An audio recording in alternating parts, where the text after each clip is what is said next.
Salut les amis! Dites-moi quand vous êtes là. Moi, je vais aller vérifier que tout est beau. En fait, je vais demander à mon adjointe de vérifier pour pas que je sois tout perdu comme d'habitude.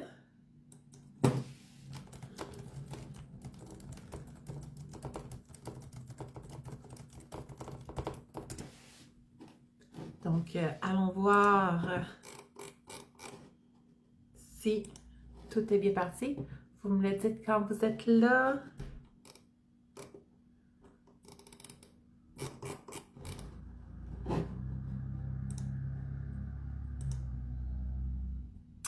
Allô Jeanne, bon midi! Contente que tu sois là. Encore à venir m'écouter. Une fidèle acolyte. Physio. Ah, ma connexion est lente. Je vais juste enlever mes ondes pour être juste sur mes données mobiles. Et ça devrait être mieux. Donc, les petits yeux qui apparaissent, mon adjointe qui est là. Fait que visiblement, je parle pas toute seule. Je vais juste aller me connecter pour voir les commentaires en live. Coucou Alexandra! T'étais là la semaine passée, si je me trompe pas. OK! On l'a. Je vais juste m'assurer que le son est bien coupé. OK, parfait. Là, je suis connectée. Je suis connectée. Et encore une fois, les filles, si ça ne vous dérange pas de partager l'écoute sur votre page, moi, ça me permet de me faire voir, me faire connaître et de moins en moins parler dans le vide. Donc, si le cœur vous en dit de partager votre écoute, parce que je pense que ça va être un live qui est quand même assez intéressant aujourd'hui, un bon dîner pas gêné. C'est pas toujours facile le midi, Jeanne. Je peux pas toujours prendre le temps, mais aujourd'hui, je peux. Ben, j'espère que je peux encore t'apprendre des choses. J'espère, parce qu'aujourd'hui, je vais vous parler de 10 choses que j'aimerais que toutes les personnes enceintes sachent, en fait. Et ce que je me suis dit, c'est parce que les 10 choses, si je vous en parle vraiment profondément des 10, j'ai besoin de 6 heures, OK? Parce que c'est le temps que ça me demande quand je donne ma formation aux professionnels de la périnatalité. C'est une formation qui dure 6 heures, donc c'est vraiment très intense. J'arrête pas de parler pendant 6 heures, je vais vite en plus. C'est comme un sprint dans un marathon. C'est intense, intense, intense. Donc, c'est quand même beaucoup de contenu. Mais ce que je me suis dit, c'est que je pourrais vous partager les 10 points que j'avais envie de vous parler aujourd'hui. Et vous me direz lequel de ces 10 points-là vous aimeriez le plus m'entendre parler finalement aujourd'hui. Et j'irai avec ça, si ça vous va. Donc, Josiane, je vais voir qu'est-ce que tu as écrit parce que en même temps, j'ai eu la notification que mon Internet n'était pas super bon. OK, parfait. Donc, elle partage son écoute. Que j'aime ça, que j'aime ça. Donc là, j'aurais attendu qu'il y ait un peu plus de monde parce que vous étiez nombreux à vous être inscrits. Mais ce que je ferais, c'est que je vous donnerai ma liste et enregistrez, peut-être écrivez, je vais vous donner les chiffres aussi. Donc, écrivez tous les chiffres qui vous intéressent. Puis le chiffre qui a le plus de votes, ben, c'est celui que je vais parler plus en détail aujourd'hui. Est-ce que ça vous va? Vous me direz quand vous êtes prête. Puis moi, vraiment, ça bug vraiment beaucoup. Donc, je ne sais pas si pour vous, je bug autant que ce que je vois dans mon ordinateur. Parce que moi, je perds le fil là, dans mon ordi. Je vais même le couper carrément là, parce que je ne vois pas l'évolution de ce que je dis. Donc, ça va? Je pense que je ne les ferai plus ici. Je vais les faire chez nous. Chez nous, j'ai un meilleur Internet qu'ici. C'est fluide, Jeanne. OK, merci. De notre côté, c'est OK. Merci, Virginie. OK, fait que là, je vous donne les 10 sujets et le plus grand voté va être le vainqueur du jour. Le grand voté, avec tout un adjectif. Numéro 1, dans les 10 choses que j'aimerais que toute personne enceinte sache. Numéro 1, les transformations de ton corps durant la grossesse, l'impact que ça a sur ta qualité de vie à long terme. Donc ça, c'est le numéro 1.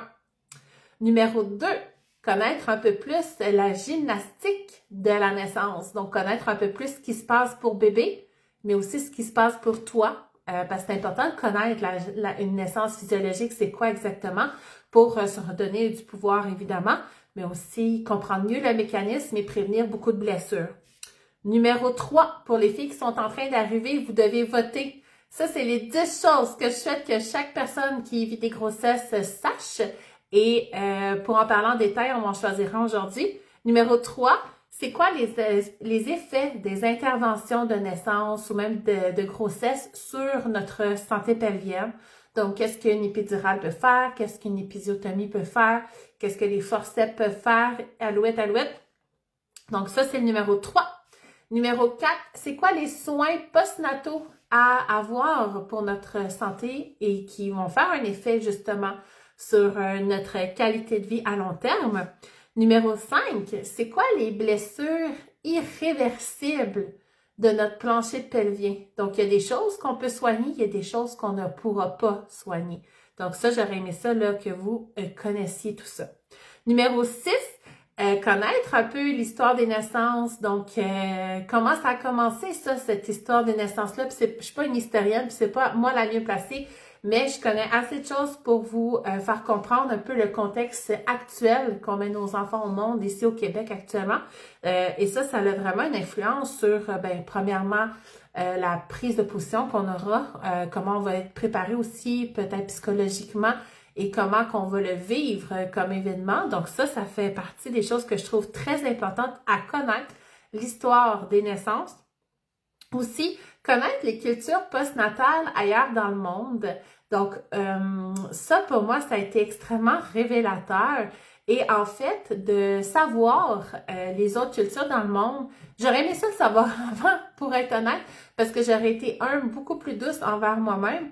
Mais je pense que j'aurais vécu moins d'inconfort en postnatal quand on est dans une période très isolée, surtout avec la COVID, hein, maudit qu'on s'est isolé encore plus.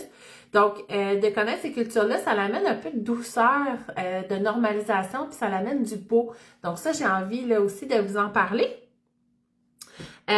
Aussi, j'aime ça préparer mes clientes maintenant à une césarienne ou à une provocation, parce que souvent, on va les préparer à la nature, là. Donc ça, c'est le numéro 8. Les cultures mondiales là, du postnatal, ça c'était plus le 7. Au numéro 8, là, je suis plus dans préparer à une provocation ou à une césarienne. Moi, avant, je préparais toujours mes clientes à la plus grande des natures pour plein de raisons. Et c'est arrivé une fois une de mes clientes qui était en pré-éclampsie. Donc ça, c'est quand ton corps te lâche un petit peu. Yes, Julie, qu'on aime ça!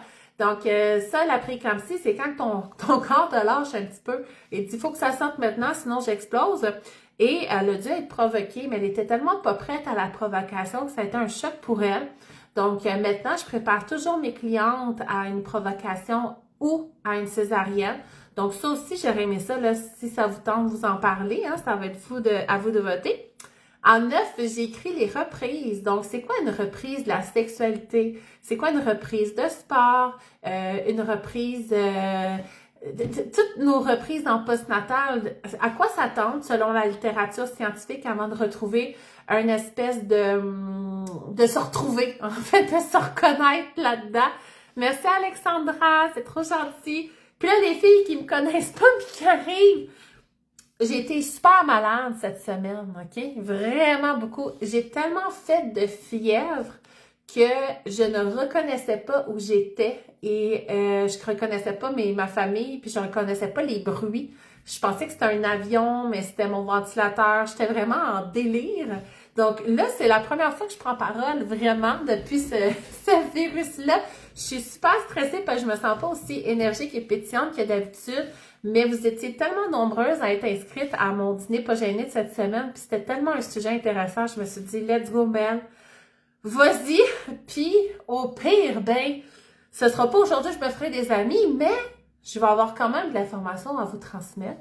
Et je pense que ça va être pertinent quand même. Donc là, continuons. Mais pour celles qui me connaissent pas puis qui apprennent à me connaître aujourd'hui, des fois, je suis un peu plus énergique. Mais là, c'est moins pire. C'est pas si pire. Ça s'en vient ma guérison. Fait que là, 9, les reprises. 10, notre transformation. Ça, en fait, 10, c'est sûr, je vous en parle. C'est tellement négligé, ce sujet-là, à quel point la personne qu'on était avant d'enfanter n'existera plus. Donc, nous, notre transformation que nous, on vit comme humaine, je trouve ça important d'en parler. Et moi, j'ai eu 4 enfants et à chaque fois, j'ai été transformée. Donc, ça, c'est sûr que je conclue avec le diable. En fait, vous avez 9 choix. Fait que 1, c'est quoi les transformations de ton corps durant la grossesse et l'effet que ça a sur ta qualité de vie à long terme. 2, la gymnastique de la naissance. 3, 7, 2, 7 à l'aide. 3, les interventions sur la santé pelvienne, les effets des interventions médicales sur la santé pelvienne à court et long terme. 4, guérison postnatale. 5, connaître les blessures irréversibles de l'accouchement. 6, connaître les histoires des naissances pour se réapproprier notre présent. Il faut connaître l'histoire pour connaître notre présent et c'est nécessaire. 7, les différentes cultures postnatales. 8, se préparer une césarienne ou une provocation. Et 9, les reprises. Donc là, je vous laisse voter. Va falloir qu'il y ait quelquefois le même chiffre parce que là, je vois que tout le monde est intéressé par plein de choses. Donc, Alexandra, toi, c'est ta guérison postnatale qui t'intéresserait. L'autre Alexandra qui était là aussi la semaine passée. Numéro 3, toi, c'est plus les effets des interventions médicales là, sur notre santé pelvienne. Élie, toi, t'es plus dans comment te préparer à une césarienne ou à une provocation. Merveilleux. Jeanne, toi, t'es plus la guérison postnatale, connaître l'histoire des naissances, qui est tellement la plus belle des histoires et la plus horrible à la fois. Parce qu'il y en a des conneries qui se sont faites. Et là. Différentes cultures du postnatal, Jeanne, c'est vraiment mon préféré. J'espère qu'il y en aura d'autres. Je ne veux pas influencer vos votes, mais j'espère que vous allez tous voter 7. C'est tellement beau s'instruire sur les cultures d'ailleurs. C'est carrément de l'appropriation culturelle que je vous recommande. Mais c'est nécessaire parce que notre culture québécoise du postnatal est horrible et joue beaucoup sur notre mal-être, autant psychologique que physique. Puis ça là, dans le numéro 7, j'aimerais bien vous en parler. Toi, Julie, tu votes plus pour le 4, donc la guérison postnatale et les transformations. Ça, je te le dis, c'est ça, je vais vous en parler. Ben, Colline de Binette, je pense que c'est le 4 qui a le plus de votes. Fait qu'on va y aller avec les soins postnataux pour favoriser ta guérison après un accouchement. Et en parlant des transformations, je pense que j'irai faire un petit tour des cultures si on a le temps. Où est-ce qu'on pourrait justement là s'instruire des autres cultures parce que selon moi comprendre que c'est une transformation de devenir une mère même quand c'est notre 8e enfant, ok, c'est encore une transformation, de comprendre que c'est une transformation, que c'est pas négligeable, puis ça devrait pas passer un petit peu là, inaperçu dans notre société très dans la productivité où est-ce que on va vraiment beaucoup valoriser la grossesse, mais dès que la mère a l'enfante en fait puis que là elle a son bébé dans les bras, elle est très abandonnée, ce qui fait que la principale cause chez les Françaises, en tout cas, j'ai pas trouvé la statistique ici au Québec, mais la principale cause de décès maternel, c'est le suicide. Donc, ça nous laisse dans une grande détresse, en fait, de ne pas comprendre cette transformation-là et de ne pas connaître les options qui sont disponibles pour être mieux soutenues dans la transformation. Donc, on est dans une société qui est très dans la production, en fait, où est-ce qu'on va toujours rechercher à être très, très efficace. Puis j'en parlais la semaine passée dans le dîner pas gêné où je parlais plus de sport, que le sport, à quel point ça aidait durant la grossesse, mais aussi pour l'accouchement, les données de l'accouchement et le postnatal au niveau de la santé, pour plein de choses, puis c'est évident, mais que la plupart des femmes allaient plutôt arrêter de faire du sport durant la grossesse parce qu'on a la croyance que c'est plus sécuritaire d'arrêter de faire du sport, quand au contraire, ça réduit de 4 fois la chance de césarienne. Bref, je ne retournerai pas là-dedans. Mais ce que j'essayais de dire, c'est que quand les femmes ont plus l'énergie, en fait, de tout faire, donc d'être productive autant dans les tâches ménagères, mettons, dans les loisirs, les sports et le travail, ben les filles allaient couper plutôt sur leur sport, ce qui fait aucun sens. On devrait pas garder l'énergie enceinte pour le travail et les tâches ménagères.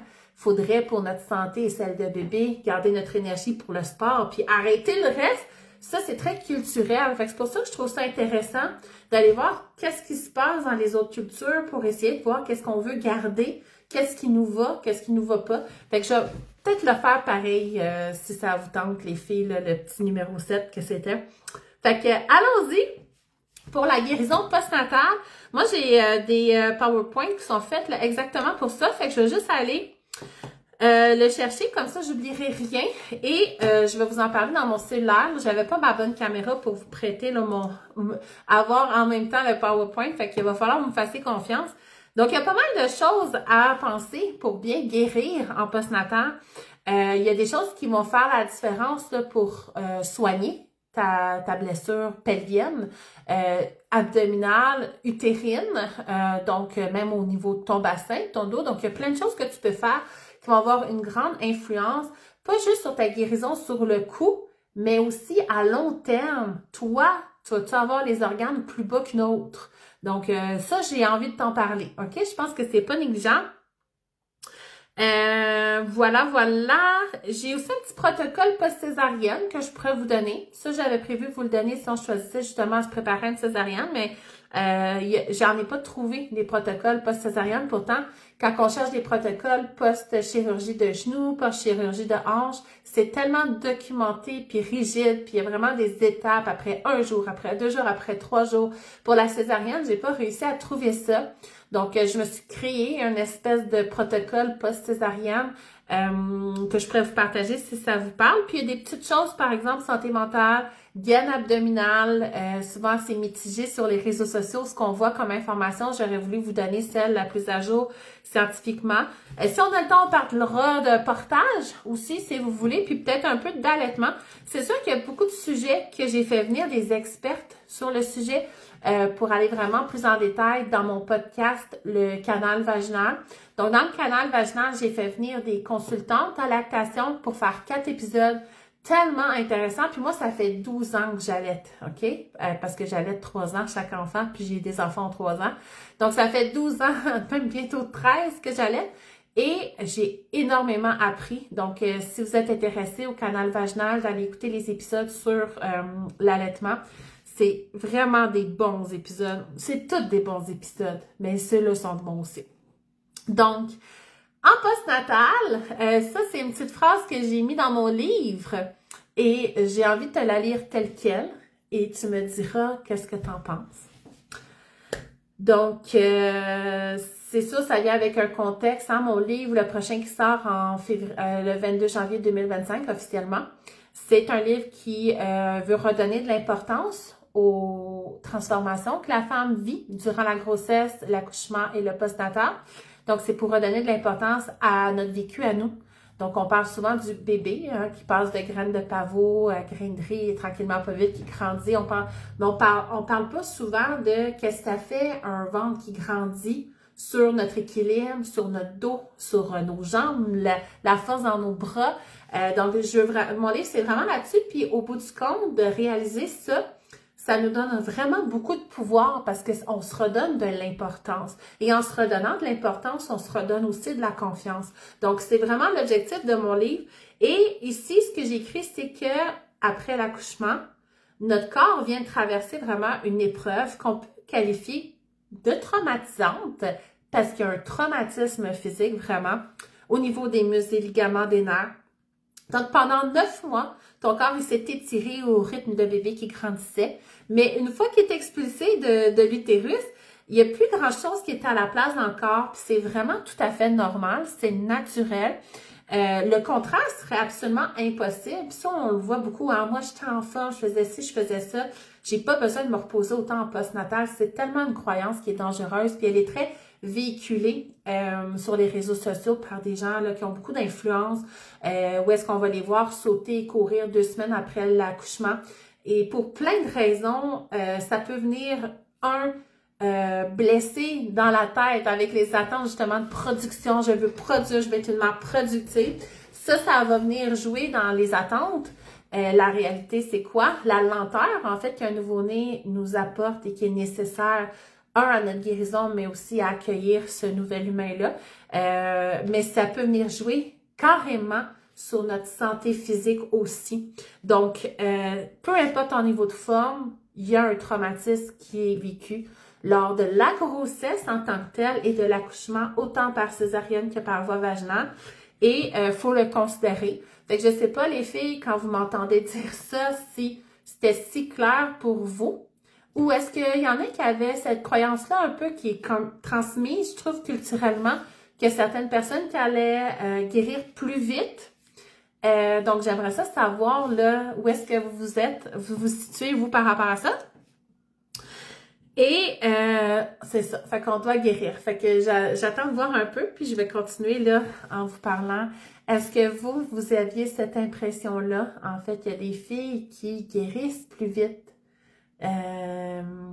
qui ont moins besoin de lenteur. Est-ce que vous avez cette impression-là que c'est très valorisé, la productivité maternelle en postnatal immédiat? Donc, celle qui a envie d'en parler, de m'écrire des petites choses, vous me l'écrivez. Je vais continuer en attendant de voir vos messages rentrer. Grosse pression sociale, Alex, oui. Puis peu importe à quel point on essaie de se détacher, même nous, on vit un grand malaise à s'arrêter. Donc, c'est très dur pour nous de se valoriser dans l'arrêt. Et ça devrait être notre principal objectif ou attente du postnatal immédiat, c'est cet arrêt-là. Donc, il faut essayer de le valoriser. Puis je pense qu'en parlant un petit peu là, du postnatal dans notre culture, je pense que ça va nous aider, nous, à réaliser qu'en fait, il y a beaucoup de valeur à ce moment de pause-là, qui est très délicieux, en fait, qui peut être extrêmement délicieux et qui est l'opposé de la productivité. En fait, on est productif dans notre guérison. Donc, les filles intenses, moi, j'attire beaucoup les filles intenses sur les réseaux sociaux avec mes couleurs rose Barbie, orange fluo et tout ça. Fait que je sais comment vous êtes, je sais comment je suis. Donc, c'est très intéressant d'amener cette productivité-là dans une guérison plutôt que dans des choses à faire, mais plutôt dans qu'est-ce que je suis, qu'est-ce que j'ai de besoin vraiment. C'est vraiment un gros contraste là avec la culture qu'on a actuellement. Donc, Jeanne, tu me dis qu'avec tes 2 premiers bébés, t'avais pas la même vision du postpartum, était un petit peu moins là il y a 12, 13, 15 ans qu'en ce moment. Donc, toi, Jeanne, tu as l'impression qu'il y a plus de productivité qui est valorisée en postnatal immédiat actuellement. Moi, quand j'ai eu mon premier, il y a 13 ans, c'était très valorisé d'aller au Costco une semaine après. Donc, les mères cool allaient faire le Costco une semaine après avoir accouché. Donc, moi, j'étais vraiment de même, là, il y a 13 ans, puis à mon 4e, et que j'étais ailleurs, puis ça, j'ai hâte de vous en parler. Élie, toi aussi, tu as cette impression-là. Maintenant, on s'en fout, c'est ça l'âge, hein, Jeanne, on se fout tellement tout le monde à un moment donné, puis c'est vraiment tant mieux. C'est vraiment tant mieux parce que, justement, en essayant d'être moins sous cette pression-là qui est très externe, puis qu'on est plus à l'écoute vraiment de nos besoins, mais c'est pas juste notre santé mentale qui va mieux, mais c'est aussi notre périnée. Puis moi, je vais vous parler de périnée. Donc, c'est là que je vous parle de soins immédiats de votre plancher pelvien en postnatal. Donc, évidemment, il y a de l'enflure, que ce soit une césarienne ou un accouchement vaginal, il y a de l'enflure et il faut la drainer, cette enflure-là, parce que la tendance qu'on a quand l'enflure reste un peu stagnante, donc il n'y a pas une super circulation, c'est qu'on se ramasse que le liquide, au lieu de rester un beau petit liquide, il va commencer à faire des espèces de petites toiles d'araignée. On appelle ça des adhérences. Puis là, ça va comme figer les tissus un peu les uns sur les autres. Donc, les tissus, au lieu de bien glisser les uns sur les autres, on va se ramasser à bouger en paquet, ce qui peut amener des inconforts, là, évidemment. Des infections urinaires à répétition aussi, même des infections vaginales, mais aussi la dyspareunie. Ça, c'est à la pénétration.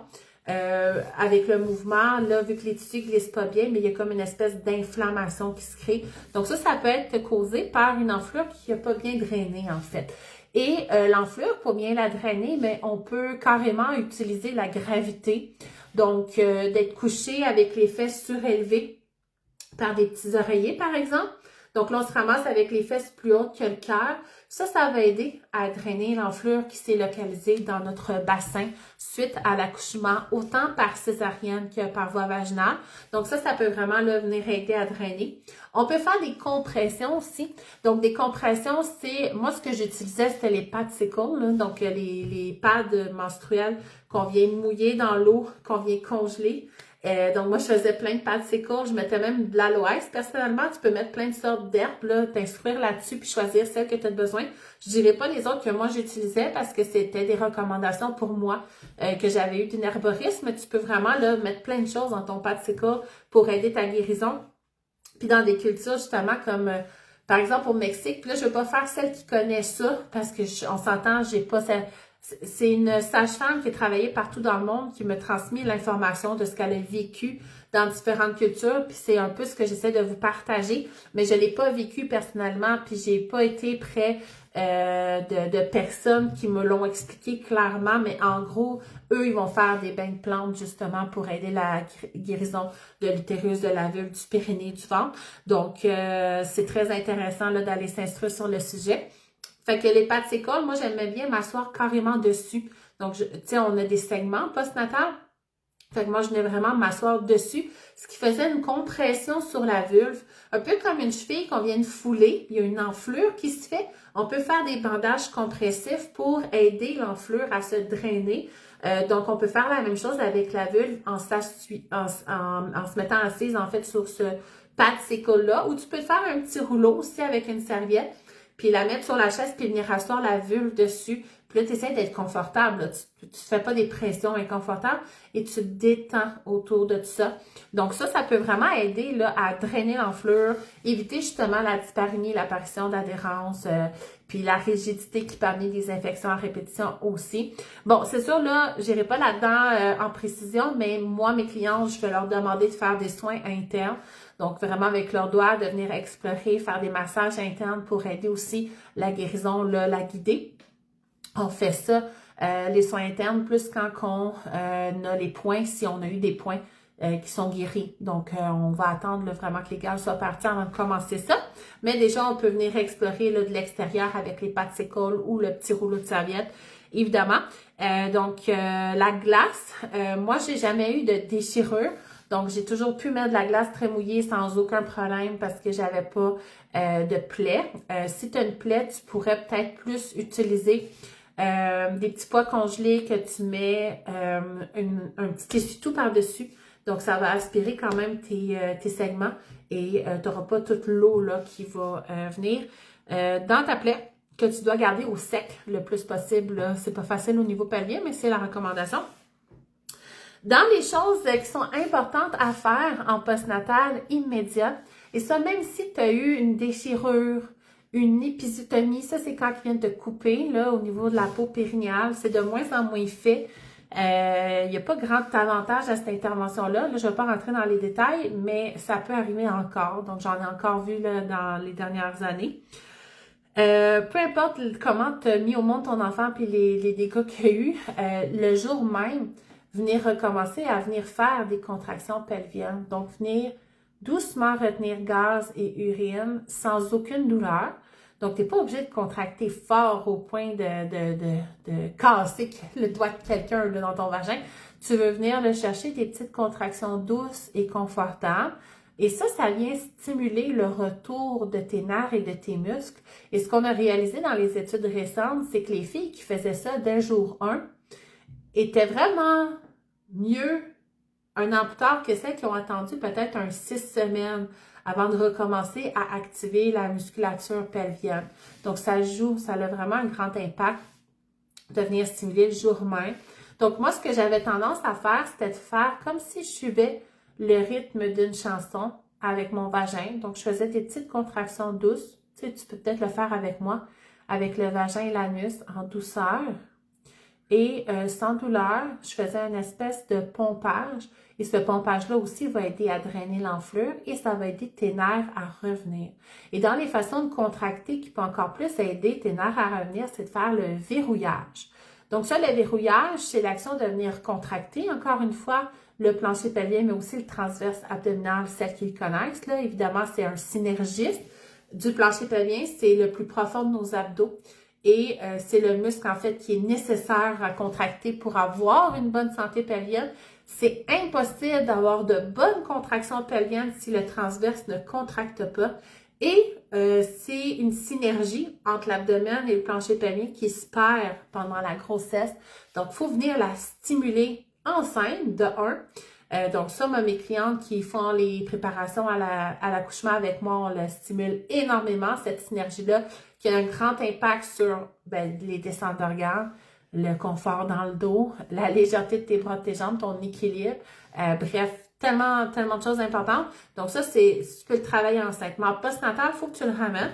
Mais tu peux faire du verrouillage qu'on appelle, donc venir contracter avant, pendant et 2 secondes après un effort, comme par exemple te moucher.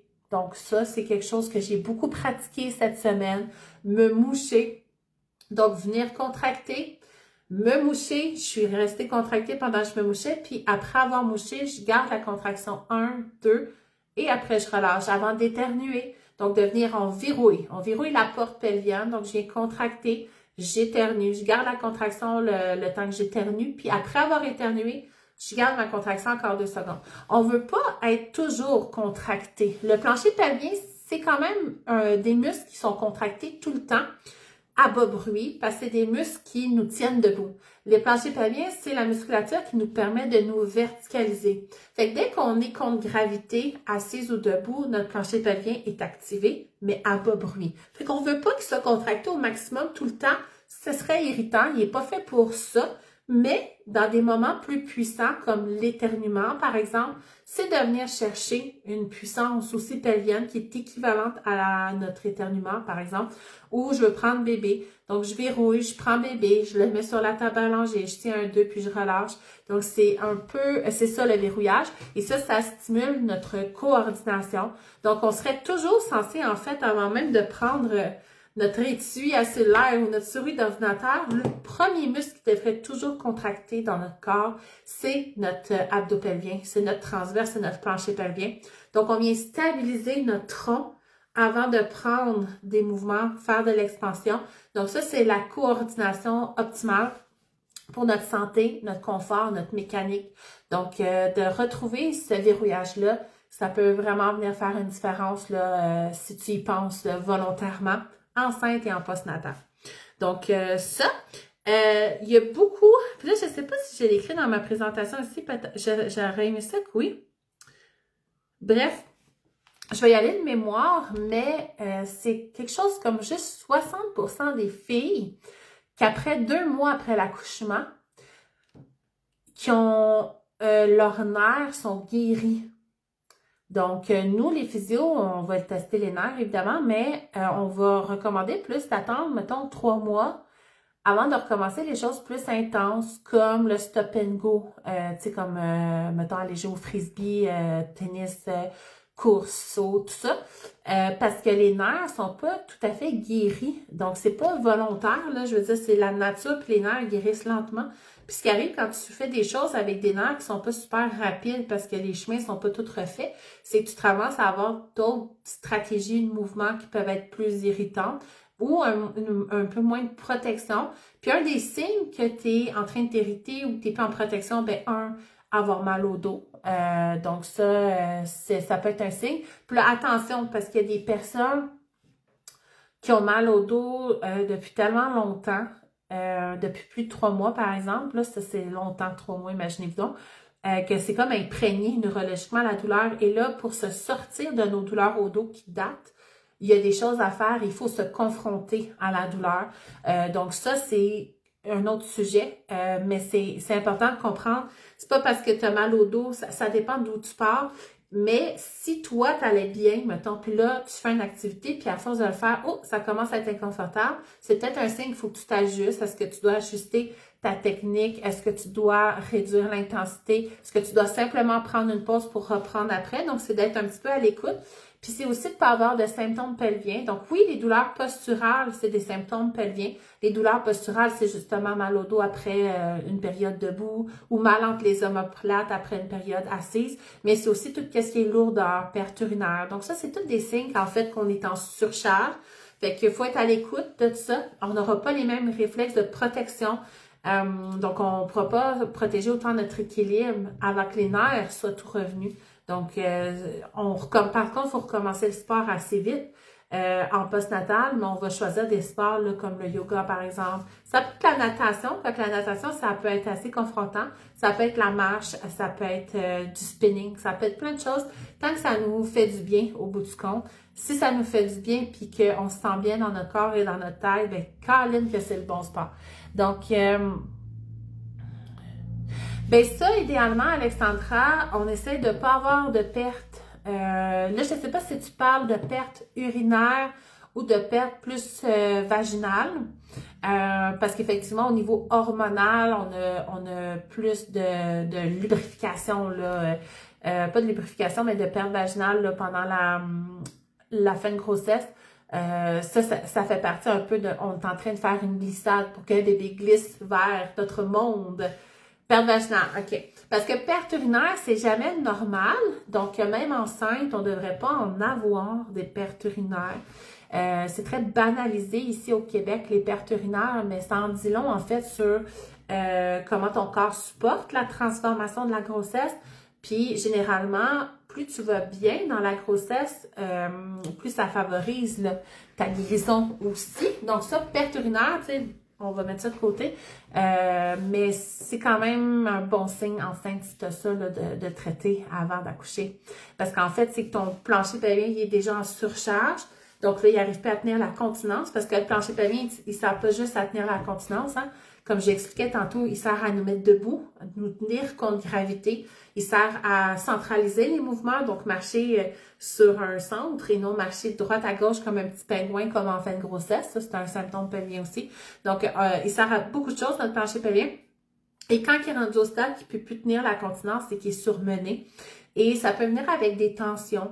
Donc, des tensions, on aime moins ça là, quand dans le bassin, il y a des tensions. C'est plus dur après là, la gymnastique de l'accouchement. Donc, ça peut être intéressant de venir vérifier tout ça, en fait, pour urinaire. Fait qu'Alexandra, je suis allée complètement pas où tu voulais. Fait qu'au niveau des pertes vaginales, c'est très hormonal. On a un très gros boost d'hormones autour de 35 semaines où les tissus vaginaux vont énormément s'épaissir et devenir rouge, plein de bon sang, puis de sang bon, espace S-A-N-G, pas de sens S-E-N-S, quoique ça a plein de bon sens d'avoir de bon sang, mais ça c'est voulu.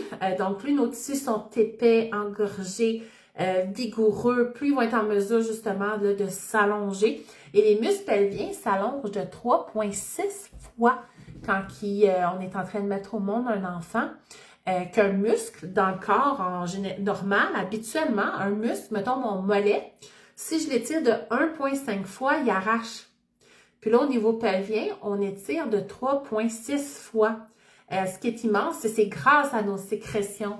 C'est grâce à nos tissus qui s'épaississent. Fait que ça, c'est très hormonal. Puis moi, avant l'accouchement, vers 34 semaines, mes clientes, je vais leur faire, ou ils vont se le faire aussi parce que j'ai des programmes virtuels, mais ils vont venir travailler l'ouverture latérale du vagin. Puis on va essayer d'atteindre vraiment comme un 7 cm, 8 cm d'ouverture. Et ça, plus tu ouvres sur les côtés, plus tu es souple sur les côtés, moins tu es à risque de blessures irréversibles dans l'accouchement. Mais ça, tu peux juste faire ça quand tu es dans ton boost d'hormones. Donc en postnatal, là, les hormones vont être très chamboulées. Tu vas avoir des hormones opposées qui vont venir refermer. Donc, un peu plus les hormones de ménopause, en fait, qu'on va avoir en postnatal. Et ça va nous aider dans la guérison. Ouais, fait que Steph qui vient de comprendre que les pingouins, là, excuse-moi Steph parce que ça vient juste d'apparaître, mais je sais que je n'ai parlé un peu plus tôt, là.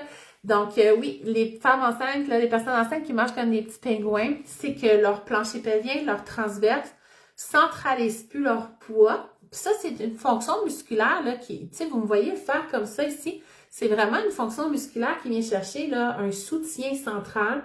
Donc, c'est très soutenant pour les organes, mais aussi notre dos, le squelette, puis la continence. Donc, quand on se met à marcher de gauche à droite, là, comme un petit pingouin enceinte, bien là, c'est que notre unité interne, on l'a peut-être pas assez stimulé en centralisation. Donc, ça, c'est quelque chose qu'on peut travailler là, très bien. Je sais pas si ça fait du sens à date ce que je dis, mais là, je vais continuer. Puis s'il y a des questions, s'il y a des choses, parce que des fois, je passe sur des sujets puis j'oublie de conclure l'autre d'avant. Fait que vous me le direz s'il y a des choses que j'ai oublié de finir. Au niveau de la posture, je vous dirais, en postnatal, c'est une grosse lacune parce que souvent, mes clientes m'arrivent en clinique puis on dirait qu'ils sont encore enceintes de 7 mois, 8 mois. Donc, ça, faites juste attention les filles parce que si vous corrigez votre posture en postnatal, vous allez vraiment aider l'alignement de vos segments, mais le recrutement de vos muscles aussi, ce qui va permettre une meilleure guérison avec de meilleures stratégies qui sont beaucoup plus soutenantes, optimales, confortables. Donc ça, pour corriger la posture, c'est pas compliqué tant que ça, mais c'est de ramener au moins autant de poids sur le pied gauche que le pied droit. Donc, on se ramasse souvent là avec plus de poids d'un bord que de l'autre, puis on se déhanche, fait qu'on essaie de se ramener autant de poids à gauche qu'à droite. On essaie d'avoir le poids qui est au milieu de nos talons et non pas dans le bout des talons.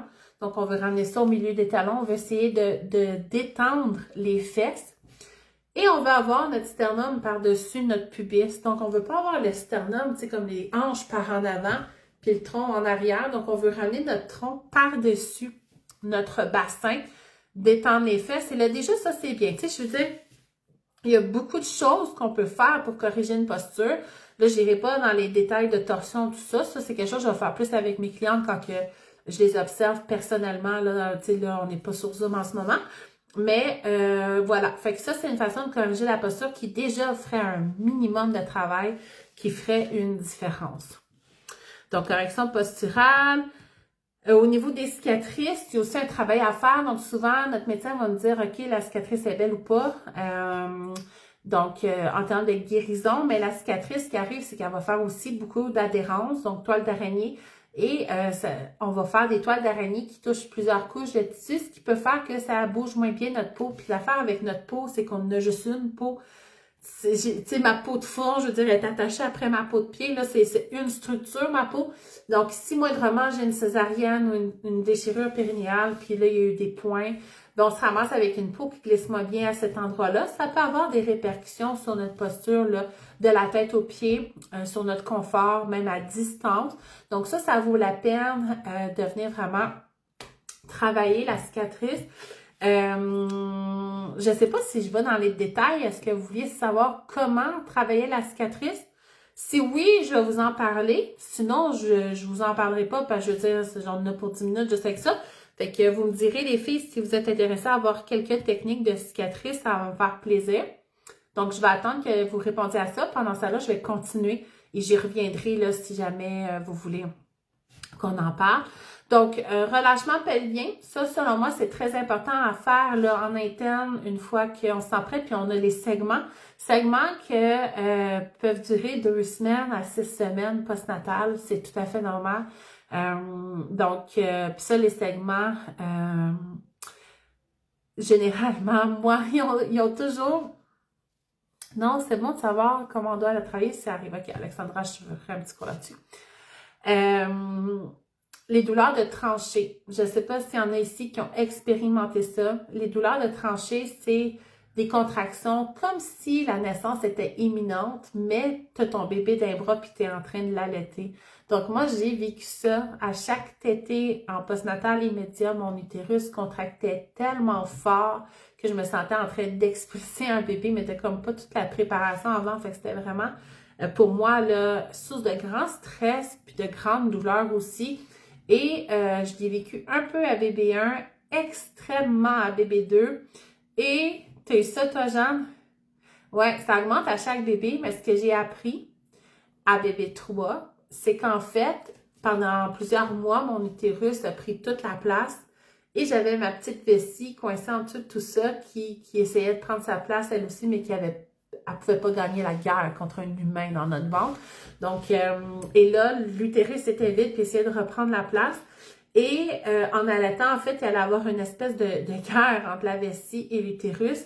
Et c'est ce qui amène les grandes douleurs. Et si on va uriner avant d'allaiter, les filles qui ont des douleurs de tranchée, donc si tu vas uriner avant d'allaiter, ça l'enlève la vessie et là, l'utérus a moins à se battre pour reprendre sa place et il y aura moins à contracter fort. Donc, moi, j'ai éliminé au complet les douleurs de tranchée simplement en allant uriner avant d'allaiter parce que c'est ce qui se passait dans mon corps. Il y a beaucoup de techniques aussi, là, tu sais, tu peux utiliser un TENS, mais moi-même, le TENS ne suffisait pas, mais j'en avais un. Fait que ça peut être des choses quand même là à savoir, à essayer si jamais là ça vous parle. Donc là, ce que je vais faire, c'est parce qu'il y a tellement de choses que je voulais dire, mais là, on va y aller avec la cicatrice, on va en parler. Puis, coudonc, de toute façon, je fais des dîners pas gênés toutes les semaines, là. Fait que vous avez déjà celui de la semaine prochaine qui est déterminé. Donc, vous pouvez aller vous inscrire dessus. Comme ça, je crois, vous recevez une notification quand je me connecte.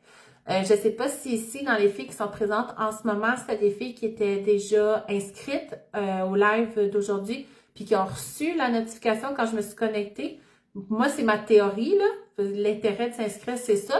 Fait que vous me direz, fait que vous pourrez déjà aller vous inscrire au prochain. Puis au pire, s'il y a des choses que j'ai pas eu le temps de transmettre comme info, ben je ferai un live sur le sujet.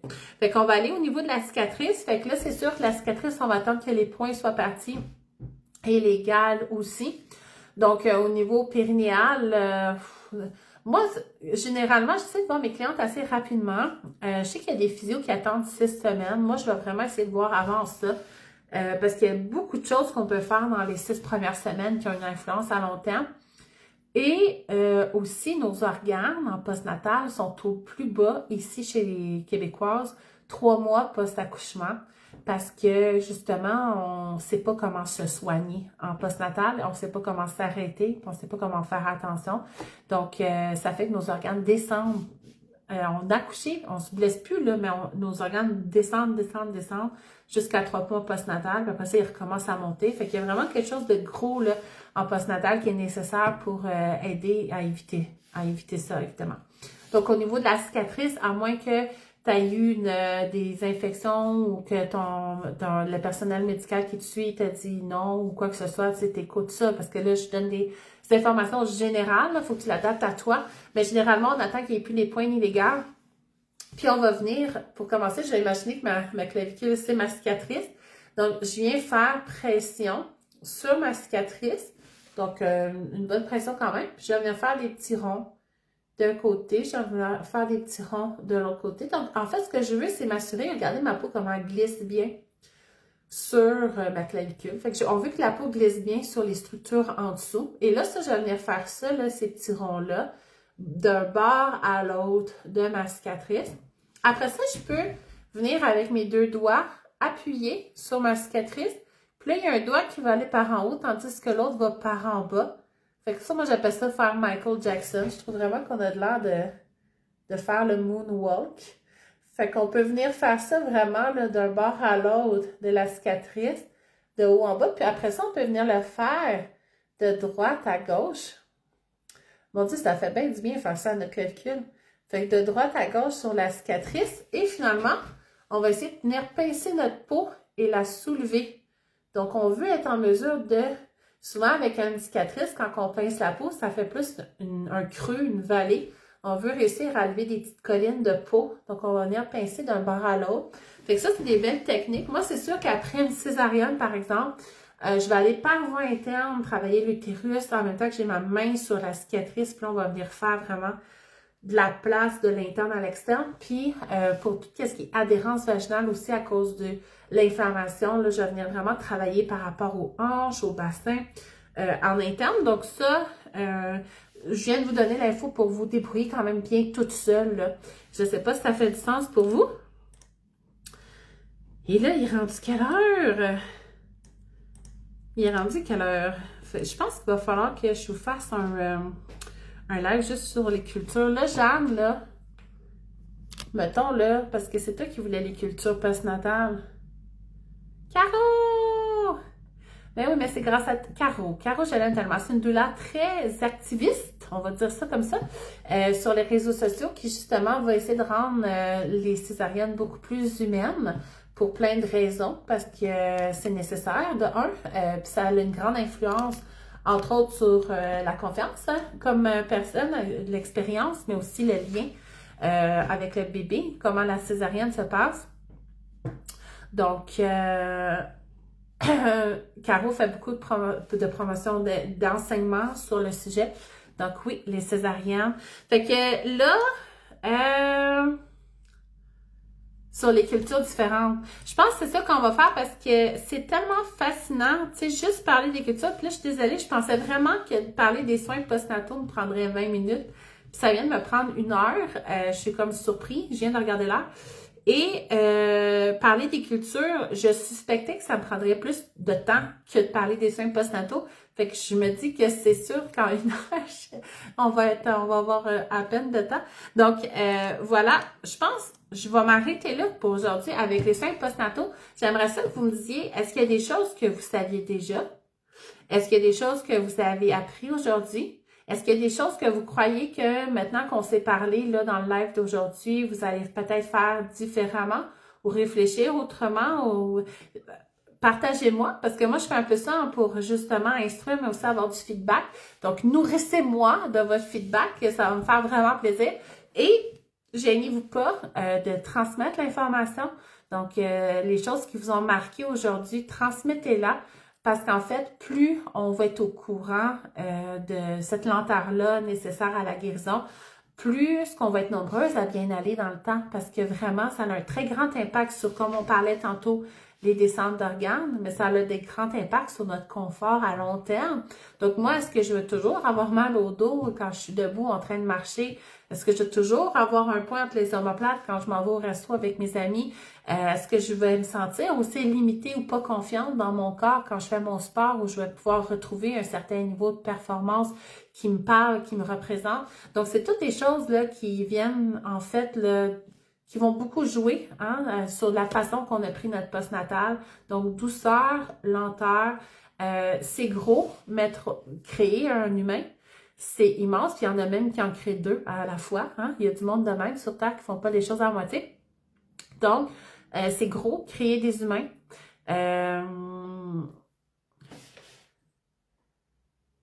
OK, ben Roxane, ouais, on vient de finir. On finit là. Mais là, je finis avec ma transformation. Donc, c'est gros, créer des humains. C'est tellement puissant, les traverser sur Terre. Donc, la job de les expulser de notre utérus pour les avoir dans les bras, c'est immense. Puis après ça, ben, on est des nouvelles personnes, on est transformés. Et ça, ben, apprendre à connaître notre nouvel humain qu'on vient d'inventer et apprendre à se connaître à travers ça, des fois, on peut s'y perdre, puis c'est nécessaire.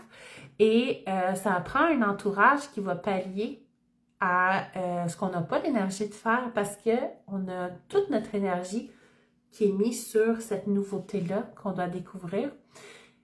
Et ça peut tellement être plus valorisé et beau d'apprendre à découvrir l'humain qu'on a inventé, puis aussi se découvrir comme personne.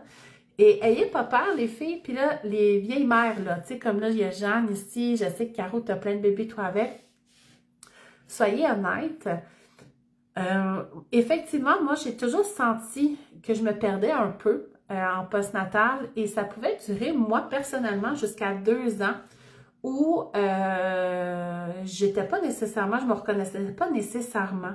Puis à chaque fois, moi, après 2 ans, puis il y en a que c'est plus rapide que ça, puis je peux vous donner les chiffres scientifiques parce que je les ai, mais moi, c'est ce que moi j'ai vécu. Mais après 2 ans, là, je recommençais à me reconnaître moi-même, même si on ne sera plus jamais les mêmes. Donc, je ne sais pas si vous celles qui ont eu plusieurs enfants, parce qu'il y en a ici qui nous écoutent, j'imagine que c'est leur premier bébé. Est-ce que vous êtes d'accord avec ce que je dis maintenant? Parce qu'on ne se reconnaît plus, puis c'est ce qui est déroutant un peu. Voyons, tu sais, enceinte en tout cas, tu te dis « Ah non, moi je vais faire ci, je vais faire ça », puis finalement tu arrives avec le bébé, puis c'est vraiment différent, tu es dans un autre espace-temps, dans un autre univers. Puis je pense que de se le faire dire, ça peut rendre ça plus doux. Parce que moi, je n'étais pas au courant qu'on se transposait dans un autre univers. Je pensais rester productive, efficace, redevenir une athlète de haut niveau comme je me connaissais avant d'accoucher. Puis là, soudainement, c'est pas ce que j'avais prévu qui m'arrivait. Donc, c'est cette espèce d'univers parallèle-là où est-ce qu'on est dans la lenteur, dans l'arrêt, de savoir, ça n'a pas juste des bienfaits sur moi, et mon bébé, notre lien aussi, ça a aussi des bienfaits sur ma guérison physique. J'aurais aimé qu'on me le dise. Et s'il y en a qui se sont aussi sentis perdus, toi aussi, ça t'a pris, Élie, un bon 2 ans avant de te reconnaître, accepter la nouvelle transformation. Puis c'est pas obligé d'être douloureux, puis de faire peur. C'est nécessaire, puis c'est quelque chose qui est présent, cette transformation-là, clairement, puis c'est pour ça que je voulais vous parler, en fait j'aurais dû choisir le sujet pour vous, parce que j'avais vraiment envie de vous parler des cultures du postnatal partout dans le monde, parce que je trouve que ça met vraiment en lumière justement cette importance-là de se découvrir comme mère, même si c'est notre 5e enfant, de se découvrir comme mère une fois qu'on a mis au monde cet enfant-là. C'est une transformation là, qui est présente, qui est réelle, qui est nécessaire. Puis moi aussi, ça m'a pris un bon 2 ans avant de me sentir moi-même. Puis c'était pas un 2 ans où j'étais en détresse, sachant que c'était normal et attendu. Ça l'a amené beaucoup plus de calme dans cette expérience-là où est-ce que je me reconnaissais pas. Donc ça, les filles, je veux juste que vous le sachiez. Toi, Jeanne, qu'est-ce que tu nous dis? Je ne saurais pas dire combien de temps après chacun, mais j'ai complètement changé ma vie après bébé 2. Son arrivée m'a poussé à mieux m'écouter, me respecter. C'est ça que ça fait aussi. Ça a pris du temps. Il y a eu d'autres facteurs que la naissance qui ont clairement influencé. Puis effectivement, c'est dur, je trouve, être parent parce que tout le monde a son avis aussi à donner. Puis c'est tellement important pour tout le monde. Leur parentalité, ça vient tellement chercher des valeurs profondes, identitaires, que quand on voit quelqu'un faire différemment, ça peut être très agressant et on voit souvent les gens essayer d'imposer une façon de faire. Fait qu'il y a tout ce côté-là aussi où est-ce qu'on a l'impression de devoir se battre par rapport aux autres, qui est très dur, mais moi, il a fallu que j'apprenne à laisser aller ça. Il y en a qui sont vraiment doués pour le faire, laisser aller l'opinion d'autrui et de se fier à elle-même. Moi, j'étais pas si solide que ça. Donc, oh, mon cellulaire, il y a 5% de batterie. Fait qu'il était vraiment temps que le live finisse. Ça va finir. Retourner travailler à reculons après 1 an, même si j'adore ce que je fais, je pense que c'est lié. Effectivement, j'étais pas prête moi non plus après 1 an à chaque fois. J'y allais vraiment de reculons. Finalement, ça m'aidait parce que je me sentais autre chose, mais en même temps, je n'étais pas prête à être autre chose tout de suite. Bref, les filles, merci d'avoir été si nombreuses à m'écouter. Là, je sens le besoin de conclure ça vraiment parce que mon cellulaire va lâcher. Je vous remercie d'avoir été si nombreuses à m'écouter. Gênez-vous pas de me donner vos commentaires. Moi, je suis toujours là. Si vous voulez travailler à mes côtés, ça va me faire plaisir. Soit dans mes cours de préparation à la naissance, mes réadaptations postnatales ou même mon soutien, ma grosse formation de 6 heures pour les professionnels de la périnatalité. Ma prochaine, elle est 14 septembre. J'ai pas de prochaine date sinon, fait que gênez-vous pas de venir travailler à mes côtés. C'est toujours agréable d'avoir des nouveaux visages à côtoyer. Sur ça, les filles, merci d'avoir été là et on se voit la semaine prochaine. Je sais pas le sujet, vous irez le lire, mais j'ai très hâte de vous revoir la semaine prochaine. Merci Marie-Michel, merci tout le monde d'avoir été là. Bonne journée à vous.